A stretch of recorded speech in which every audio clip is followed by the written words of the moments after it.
Assalamualaikum warahmatullahi wabarakatuh. Hai teman-teman semua, perkenalkan nama saya Marsha Ayu Asunagar. Saya jurusan Ilmu Hadis di IAIN Sultan Amai Gorontalo, dan kali ini saya akan menjelaskan tentang hukum jual beli online sekaligus sebagai pemenuhan tugas dalam mata kuliah Hadis Ahkam yang diampuh oleh Ustadz Muhammad Rifyan Panigoro, SUD MA. Kita masuk pada pembahasannya. Jadi perkembangan teknologi digital itu membawa transformasi yang sangat-sangat besar, termasuk dalam sistem jual beli. Kini, e-commerce itu menjadi bagian yang tak terpisahkan dari kehidupan kita. Namun, muncul pertanyaan penting, apakah sistem jual beli online ini sesuai dengan tuntunan Islam? Mengingat bentuk transaksinya itu berbeda dengan yang terjadi di masa Nabi. Oleh karenanya, kajian terhadap hadis-hadis Nabi serta kaidah usul fikih sangat-sangat penting untuk menjawab tantangan-tantangan ini secara kontekstual. Perdagangan itu telah menjadi bagian dari kehidupan manusia sejak lama. Jadi bahkan sebelum Islam datang. Namun ketika Islam itu hadir, ia tidak hanya mengatur ibadah mahdoh, namun juga mengatur seluruh aspek muamalah termasuk di dalamnya jual beli. Jadi Rasulullah Shallallahu Alaihi Wasallam itu menjadi teladan utama dalam menunjukkan bagaimana transaksi dilakukan dengan adil dan sesuai dengan nilai syariah. Jadi hadis-hadis beliau itu tidak hanya menjadi pedoman hukum saja, namun memuat etika dan prinsip dasar yang harus dijaga dalam aktivitas ekonomi. Di era digital seperti sekarang, memahami redaksi dan konteks hadis itu menjadi sangat-sangat penting agar jual beli online ini tetap berjalan di koridor syariah. Maka salah satu hadis penting yang membahas hak penjual dan pembeli yang saya cantumkan di sini sebagai berikut. Dalam Sahih Bukhari nomor 1937,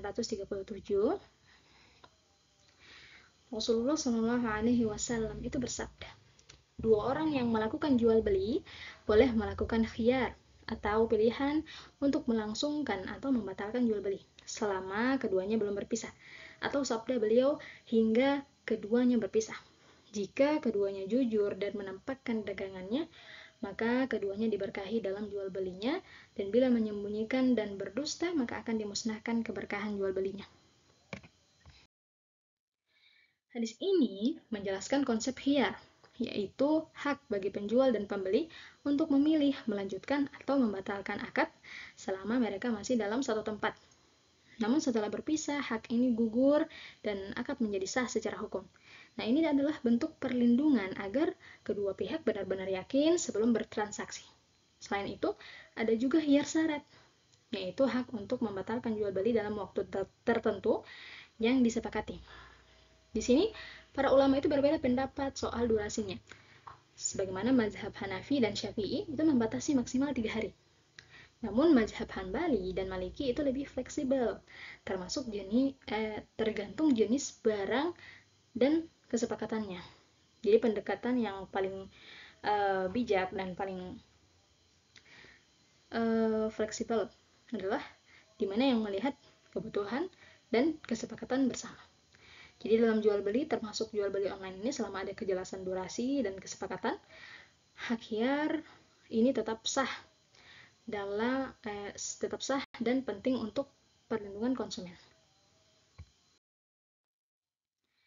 Dalam Islam, perdagangan juga bukan hanya soal untung rugi, teman-teman, tetapi juga sebagai ujian bagi kejujuran, tanggung jawab, juga etika. Sebagaimana Rasulullah SAW itu sangat memahami bahwa dalam dunia bisnis potensi penyimpangan itu bisa saja terjadi. Karena itu beliau memberi bimbingan tegas agar para pedagang itu menjaga integritas dan tidak tergelincir pada praktek yang curang.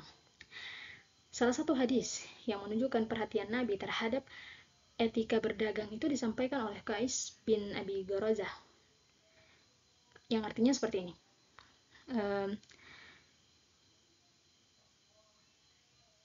Jadi dalam Sunan Abu Daud 2890, Qais bin Abu Garazah itu berkata, kami pada zaman Rasulullah SAW itu diberi nama para calo. Kemudian Rasulullah SAW lewat di depan kami dan menamai kami dengan nama yang lebih baik darinya. Dan beliau mengatakan, wahai para pedagang, sesungguhnya dalam transaksi jual beli itu diwarnai tindakan sia-sia dan pengucapan sumpah. Maka bersihkanlah jual beli tersebut dengan bersedekah. Dalam hadis tersebut, Nabi Muhammad SAW itu menasihati para pedagang dengan sapaan yang penuh kelembutan, namun mengandung pesan yang sangat-sangat dalam tentang pentingnya menjaga lisan dan niat dalam bertransaksi. Beliau mengingatkan bahwa dalam aktivitas jual beli itu seringkali muncul unsur lagu atau perkataan yang sia-sia atau halaf yang bersumpah secara berlebihan, bahkan kedustaan yang jika dibiarkan itu akan mencemari keberkahan usaha. Karena itulah Rasulullah SAW menyarankan untuk mensucikan praktek jual beli dengan sedekah sebagai bentuk penyeimbang dari potensi kerusakan moral yang mungkin saja terjadi dalam proses jual beli tersebut. Adakah dalil yang kontradiktif? Dalam hal ini, perkembangan teknologi itu telah mengubah cara kita bertransaksi, termasuk dengan hadirnya jual beli online. Meskipun dipermudah, e-commerce ini juga menimbulkan pertanyaan hukum, terutama saat disandingkan dengan hadis-hadis Nabi yang secara zahir itu nampak tidak sesuai. Salah satunya adalah sabda Rasulullah SAW yang janganlah kamu menjual sesuatu yang tidak kamu miliki. Namun hadis ini nampaknya melarang sistem seperti dropshipping atau pre-order yang umumnya terjadi dalam jual beli online. Namun para ulama kontemporer itu menegaskan bahwa larangan ini tidaklah mutlak.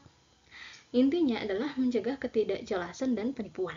Jadi, selama deskripsi barang jelas, akadnya transparan, dan ada kesepakatan, maka transaksi akan tetap sah secara syar'i. Dalam praktik e-commerce, itu bentuk kebohongan dapat muncul dalam manipulasi ulasan, testimoni palsu, ataupun informasi produk yang menyesatkan. Nah, hal-hal semacam ini dilarang keras dalam Islam karena menciderai prinsip amanah dan keadilan. Oleh sebabnya, pelaku jual beli online ini dituntut menjunjung tinggi transparansi dan etika bisnis agar keberkahan tetap terjaga dalam setiap transaksi. Dengan demikian, hadis-hadis yang secara tekstual tampak kontradiktif terhadap jual beli online ini sebenarnya tidak bersifat absolut, melainkan menekankan prinsip dasar seperti kejelasan, kejujuran, juga keadilan. Ketika prinsip-prinsip ini diterapkan secara konsisten dalam e-commerce, maka jual beli online tidak hanya dibolehkan, namun juga bisa menjadi sarana transaksi yang sah, aman, dan juga diberkahi.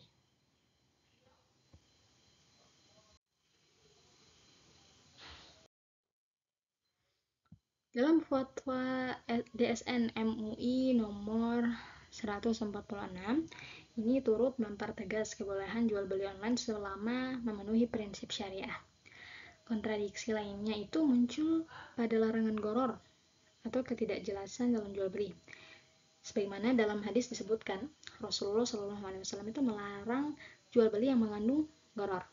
Nah, dalam jual beli online itu potensi goror ini muncul karena kembali tidak melihat barang secara langsung. Akan tetapi, jika barang tersebut dideskripsikan secara detail, disertai foto, spesifikasi, dan juga sistem pengembalian, saat terjadi cacat atau ketidaksesuaian, maka unsur gharar dapat diminimalisir atau bahkan dihilangkan. Oleh sebabnya, yang dilarang dalam hadis ini bukanlah transaksi jarak jauh itu sendiri, melainkan unsur ketidakpastian yang dapat menimbulkan kerugian sepihak. Bagaimana dengan kaidah usul fikih yang berkaitan? Nah, dalam praktek jual beli online, memahami kaidah-kaidah usul fikih sangat-sangat penting karena menjadi landasan dalam menilai keabsahan transaksi yang tidak dikenal di masa Nabi. Kaidah pertama, al-aslu fil muamalat al-ibahah illa ma dalla ad-dalilu ala tahrimiha. Kaidah ini menyatakan bahwa hukum asal muamalah itu adalah mubah, kecuali ada dalil yang mengharamkannya. Maka selama jual beli online ini tidak mengandung unsur riba, gharar, tadlis, manipulasi, maka ia tetap sah secara syar'i. Adapun kaidah kedua, al-adatu muhakkamah. Nah, kaidah ini menegaskan bahwa kebiasaan dapat dijadikan hukum selama tidak bertentangan dengan syariat. Karena itu, kebiasaan transaksi digital dalam masyarakat modern dapat diterima sebagai bagian dari hukum Islam jika memenuhi unsur kejujuran, keadilan, dan transparansi. Sementara, di kaidah ketiga yaitu ad-darar yuzal, yang berarti kemudaratan itu harus dihilangkan, ini berfungsi untuk melindungi konsumen dari kerugian. Dalam jual beli online, hal ini diwujudkan melalui sistem pengembalian barang, jaminan dana, dan hak kreditor ketika terjadi ketidaksesuaian. Ketiga kaidah ini menegaskan bahwa hukum Islam ini sangat-sangat adaptif terhadap perubahan zaman. Selama prinsip-prinsip syariah dijaga, maka jual beli online tidak hanya diperbolehkan, namun juga menjadi bagian dari muamalah yang halal dan penuh keberkahan. Kita lanjut pada pembahasan selanjutnya. Jadi jual beli itu merupakan bagian penting dari muamalah yang diatur dalam Islam selama memenuhi rukun dan syarat yang ditetapkan oleh syariat. Nah, di era digital, praktek ini berkembang menjadi sistem jual beli online yang kini lazim dalam kehidupan sehari-hari. Meskipun memudahkan, praktek ini menimbulkan persoalan fikih seperti keabsahan akad secara daring, potensi riba dalam metode pembayaran, hingga praktek penipuan. Ulama kontemporer itu memperbolehkan akad digital seperti klik beli sebagai bentuk mu'athah asalkan disertai kejelasan pihak, barang, harga, dan kesepakatan. Namun tantangan besar dalam e-commerce adalah sistem pembayaran berbunga seperti pay later atau kredit digital yang termasuk dalam kategori riba card dan diharamkan dalam Islam. Selain itu, penipuan dalam bentuk barang tidak sesuai seperti tidak sesuai deskripsi, cacat, atau bahkan tidak dikirim, itu termasuk dalam larangan gharar dan tadlis.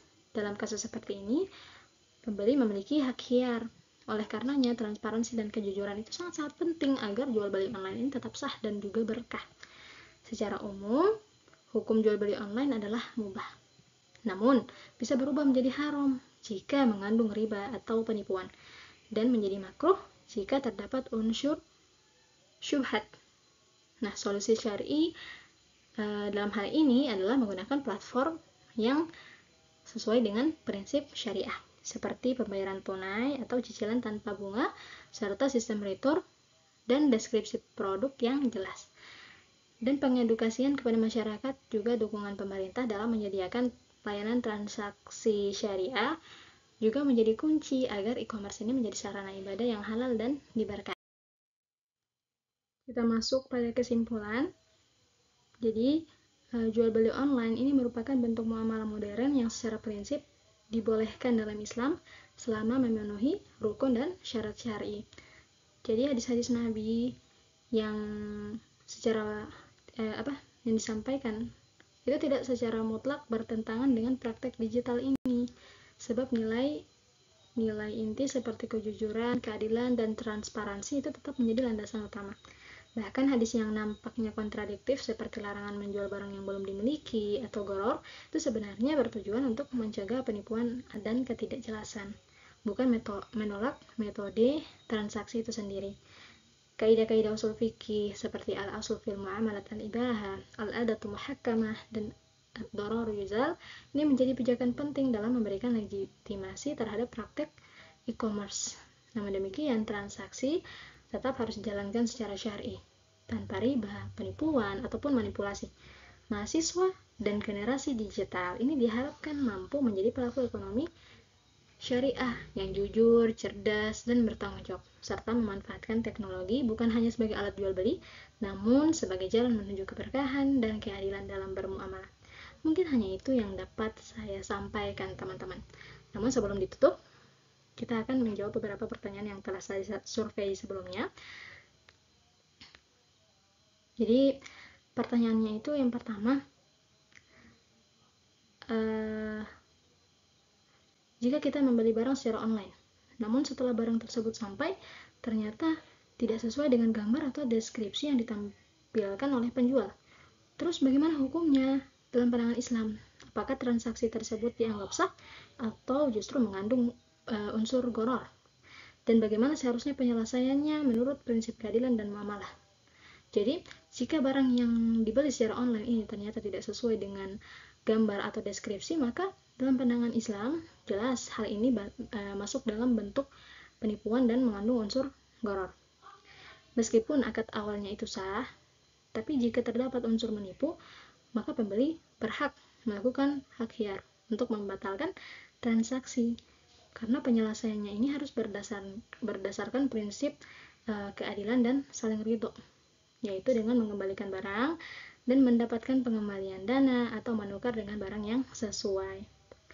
Lalu ada pertanyaan lagi, apakah sistem pre-order dalam jual beli online ini termasuk riba? Mengingat konsumen itu membayar sebelum barang tersedia.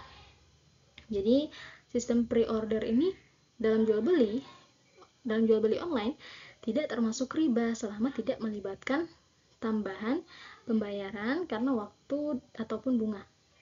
Dalam Islam, pembayaran di muka terhadap barang yang belum tersedia itu diperbolehkan jika akadnya mengikuti konsep salam, yaitu pembayaran penuh di awal dengan ketentuan barang dijelaskan secara rinci dan waktu pengirimannya disepakati. Maka selama akad jelas dan tidak ada unsur bunga, sistem pre-order ini hukumnya boleh. Terus ada lagi pertanyaan, apakah hukum jual beli jantung babi yang digunakan sebagai transparansi mengganti jantung manusia? Karena itu boleh, karena dalam penelitian menemukan kemiripan dalam jantung manusia dan jantung babi. Jawabannya, transplantasi jantung babi ke tubuh manusia ini merupakan isu kontemporer dalam fikih kedokteran. Nah, mayoritas ulama ini sebenarnya mengharamkan penggunaan bagian tubuh babi karena sifatnya najis. Namun, dalam kondisi darurat yang menyangkut nyawa, sebagian ulama membolehkan penggunaannya berdasarkan kaidah ad-daruratu tubihu al-mahzurat. Kondisi darurat membolehkan yang terlarang. Maka, jika sudah tidak ada lagi alternatif lain dan nyawa pasien itu bergantung padanya, transplantasi jantung babi itu dibolehkan secara terbatas demi keselamatan jiwa. Boleh dilakukan jika itu memang sangat-sangat dibutuhkan. Mungkin hanya ini yang bisa saya sampaikan. Adapun jika ada kekurangan ataupun kesalahan dalam penyampaian, maka saya mohon maaf sebesar-besarnya. Wabillahi taufiq wal hidayah. Wassalamualaikum warahmatullahi wabarakatuh.